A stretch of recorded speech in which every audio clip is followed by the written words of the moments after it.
തിരുവനന്തപുരത്ത് പ്രധാനമന്ത്രി നരേന്ദ്രമോദിയുടെ പ്രസംഗത്തിനെതിരെ കോൺഗ്രസ് രംഗത്ത്. കേരളത്തിൽ ബിജെപിയുടെ തിരഞ്ഞെടുപ്പ് അജണ്ട വർഗീയത മാത്രമാണെന്ന് വ്യക്തമായെന്ന് പ്രതിപക്ഷ നേതാവ് വി.ഡി. സതീശൻ കുറ്റപ്പെടുത്തി. കോൺഗ്രസിന്റെയും യു.ഡി.എഫിന്റെയും മതേതര കാഴ്ചപ്പാടിന് മോദിയുടെ സർട്ടിഫിക്കറ്റ് വേണ്ടെന്നും പ്രതിപക്ഷ നേതാവ് പറഞ്ഞു. കേരളത്തിന്റെയും മുസ്ലിം ലീഗിന്റെയും ചരിത്രം പ്രധാനമന്ത്രി പഠിക്കണമെന്ന് എ.ഐ.സി.സി ജനറൽ സെക്രട്ടറി കെ.സി. വേണുഗോപാലും പ്രതികരിച്ചു. സംഘപരിവാർ കാലങ്ങളായിട്ട് ഇന്ത്യയിലെ എല്ലാ സംസ്ഥാനങ്ങളിലും ചെയ്യുന്നത് ആളുകളെ തമ്മിൽ ഭിന്നിപ്പുണ്ടാക്കി, മതങ്ങളും ജാതികളെയും തമ്മിൽ ഭിന്നിപ്പുണ്ടാക്കി അതിൽ നിന്ന് രാഷ്ട്രീയ മുതലെടുപ്പ് നടത്താനാണ്. അത് തന്നെ വന്നാണ് കേരളത്തിൽ ആവർത്തിക്കുന്നത്.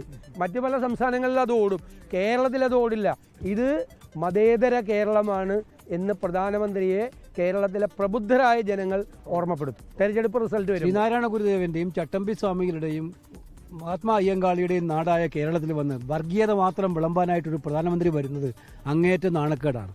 കേരളത്തിൻ്റെ ചരിത്രം ആദ്യം പ്രധാനമന്ത്രി പഠിക്കണം. കേരളത്തിൻ്റെ ചരിത്രം പഠിക്കണം. കേരളത്തിലെ മുസ്ലിം ലീഗിൻ്റെ ചരിത്രവും പഠിക്കണം. ഒരൊറ്റ അടിയടിക്കുകയാണ്. എന്താണ് ആഘോഷിച്ചത് നമുക്കാർക്കും മനസ്സിലായിട്ടില്ല. പുള്ളി ഉത്തർപ്രദേശിലും അതുപോലെ തന്നെ ബീഹാറിലും പറയുന്ന കാര്യം കേരളത്തിൽ വന്ന് പറയുന്നത് എന്തുകൊണ്ടാണെന്ന് മനസ്സിലായിട്ടില്ല. ജനങ്ങളെ വിഡ്ഢികളാക്കാൻ വേണ്ടിയിട്ട് പ്രധാനമന്ത്രി ശ്രമിക്കുകയാണ്. ഇത് സത്യത്തിൽ കേരളത്തിലെ ജനങ്ങൾ കൃത്യമായിട്ട് മറുപടി പറയും.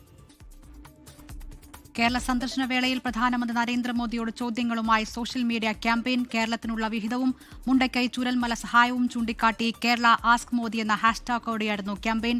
മുൻ ധനമന്ത്രിയും CPIM നേതാവുമായ ഡോക്ടർ TM തോമസ് ഐസക് ഉൾപ്പെടെയുള്ളവർ ചോദ്യങ്ങളുമായി രംഗത്തെത്തി.